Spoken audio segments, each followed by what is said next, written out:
BJP party BC ముఖ్యమంత్రి అని చెప్తా ఉంది. అటు బీఆర్ఎస్ కూడా బీసీ నినాదం ఎత్తుకుంది. కాంగ్రెస్ కూడా బీసీ రిజర్వేషన్ 42%. రేపు రాబోయే సీఎం రాబోయే ప్రభుత్వంలో బీసీఏ ముఖ్యమంత్రిగా ఉంటారని చెప్పేసి పీసీసీ చీఫ్ మహేష్ కుమార్ గౌడ్ ప్రకటన చేసిండు.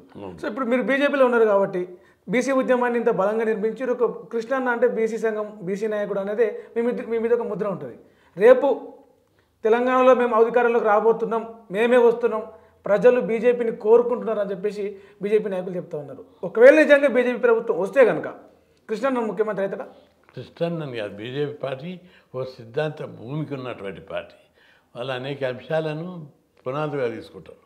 ఆనెస్ట్ ఉండాలి, పనిచేసి ఉండాలి, జాతి కోసం పోరాడాలి, దేశభక్తి ఉండాలి, జాతీయత ఉండాలి, అనేక అంశాలను ఇవన్నీ కృష్ణన్న లేవా ఉన్నాయని మేము అంటే అనుకుంటున్నాం. అధిష్టానం ఆలోచించి ఎవరన్నా ఉన్నోళ్ళదన్నా good person best person select చేస్తారు. దానికి ముందే మనం ఊహించుకోవడానికి వీల్లేదు, కాలం నిర్ణయిస్తారు. ముఖ్యమంత్రి అభ్యర్థిగా ఆర్ కృష్ణన్నని బీజేపీ పార్టీలో కనుక ఒక ప్రతిపాదన వస్తే అంటే అటు బీజేపీ పార్టీలో ఉన్న ఇతర బీసీ నేతలే కావచ్చు, ఇతర పార్టీల బీసీ నాయకులే కావచ్చు హర్షం వ్యక్తం చేస్తారని చెప్పేసి బయట ఒక టాక్ నడుస్తుంది. దాన్ని ఏమంటారు మీరు? అటు అవకాశం వస్తే దాన్ని ఆ దిశగా ఉన్న ప్రయత్నాలు కూడా ఏమైనా చేస్తారా?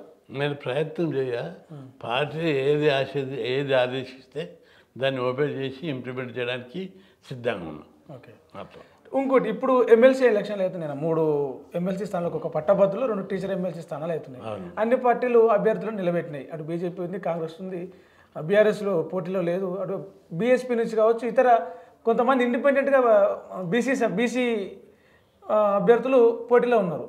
కృష్ణన్న సపోర్ట్ ఎవరికి? బీజేపీ పార్టీ అభ్యర్థులకా, బీసీ అభ్యర్థులకా? బీజేపీ పార్టీ అభ్యర్థులకు అందులో కూడా బీసీలో ఉన్నారు బాగా. తప్పనిసరి బీజేపీ పార్టీ అనేది సిద్ధాంత భూమికి ఉన్న పార్టీ. తప్పనిసరి బీసీ ఎజెండా తీసుకున్నారు, దాన్ని చేయాలని పిలిపిస్తారు. ఇంకోటి అంటే మీరు మొన్న ఒక దగ్గర మాట్లాడుతూ అన్నారు, 3 ఎమ్మెల్సీలలో 3 బీజేపీని గెలిపియండి, తెలంగాణకు స్వర్ణ తెలంగాణ అవుతుంది, మస్తు నిధులు వస్తాయి మనకు అని చెప్పేసి 8 మంది ఎమ్మెల్యేలను గెలిపించారు, 8 మంది ఎంపీలను గెలిపించారు గత ఎన్నికలలో, పార్లమెంట్ ఎన్నికలలో, అసెంబ్లీ ఎన్నికలలో. అప్పటి నుంచి ఇప్పటిదాకా మొన్న బడ్జెట్ కూడా పెద్దగా ఏం ఆశించిన స్థాయిలో రాలే. తెలంగాణ వచ్చిన 3 ఎమ్మెల్సీని గెలిపిస్తే వీళ్ళు అసెంబ్లీలో కూర్చుంటారు, కేంద్రం ఎట్లా నిధులు ఇస్తారు? అన్న ఉద్దేశం ఏమిటిదంటే ఎమ్మెల్సీల ఎన్నికల పాల్గొనేటోళ్ళు టీచర్లు, పట్టభద్రులు, వీళ్ళు ఆలోచించేటోళ్ళు. వీళ్ళు కనుక బీజేపీని గెలిపిస్తే బీజేపీ వేవ్ క్రియేట్ అవుతుంది. దాంతో వచ్చే ఎన్నికల్లో బీజేపీ ప్రభుత్వం వస్తుంది. ఇక్కడ ఏముంది, వీళ్ళంతా అప్పులతో నడుపుతున్నారు. జీతాలు ఇస్తలేరు, స్కాలర్షిప్లు ఇస్తలేరు, ఫీజులు ఇస్తలేరు, పెన్షన్లు ఇస్తలేరు, రైతు బంధు ఇస్తలేరు, పైసలు లేక దివాలా తీసారు. అదే బీజేపీ ఇక్కడ గెలిస్తే కేంద్ర ప్రభుత్వం డబుల్ ఇంజిన్ ప్రభుత్వంగా ఇక్కడ బడ్జెట్ ఇచ్చి రాష్ట్రాన్ని ఇవన్నీ ఆర్థిక సమస్యలే ఉన్నాయి, బాగా పెద్ద ఎత్తున డెవలప్ చేయడానికి ప్రాజెక్టులు చేస్తారు. అనేక స్కీములు వస్తాయి, డెవలప్మెంట్కు పునాది ఏర్పడుతుంది. మీరు ఏదైతే నిజాయితీ కలిగిన ప్రభుత్వాలు ఏర్పడతాయి. భూముల అక్రమణ ఉండదు, అవినీతి ఉండదు, ఆక్రమణలు ఉన్నాయి.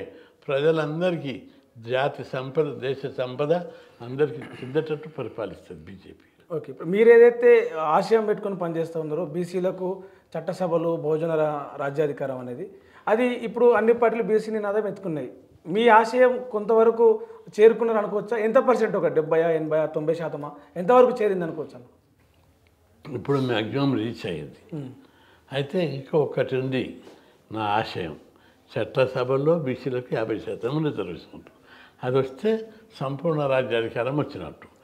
నేను ఏ కోణంలో ఆలోచిస్తా అంటే, ఒక ముఖ్యమంత్రి పదవి కాదు, బీసీలకు సంపూర్ణ సమగ్రాధికారం రావాలి. అంటే ఒకరో ఇద్దరు అయినంత మాత్రమే అది ఒక ప్రధానమంత్రి, ముఖ్యమంత్రి అనేది ఒక సింబాలిక్. కానీ అన్ని స్థాయిలో జరగాలి, నిర్ణయాత్మక స్థానంలో ఉండాలి. రెండవది, బీసీ ఎమ్మెల్యేలు, ఎంపీలు సంపూర్ణంగా వచ్చినప్పుడు ఇంకా ఈ కులాల అభివృద్ధికి పునాది ఏర్పడుతుంది. అంటే ఆ దిశగా కాంగ్రెస్ ప్రభుత్వం ఒక ప్రయత్నం చేస్తుంది. బీజేపీ ఏమో కొంచెం అడ్డుపుల్లలు వేస్తున్నట్టుగా కనిపిస్తుంది కదా? లేదు, బీజేపీ ఎప్పుడు అడ్డుపిల్ల లేదు. కిషన్ రెడ్డి గారు స్వయంగా చెప్పారు. బండి సంజయ్ గారు కూడా దానికి ఆపోజిట్గా కామెంట్ చేస్తారు అనేది. బండి సంజయ్ గారు లేదు, అట్లేం లేదు. బండి సంజయ్ గారు బీసీ, ఆయనే చేస్తాడు, కొన్ని కండిషన్స్ పెడుతున్నాడు అంతే. ఓకే. ప్రపంచంలో ఏ మూల ఏ క్షణం ఏం జరుగుతుందో వేగంగా తెలుసుకోవడానికి తొలి వెలుగు వాట్సాప్ ఛానల్ని ఫాలో చేయండి.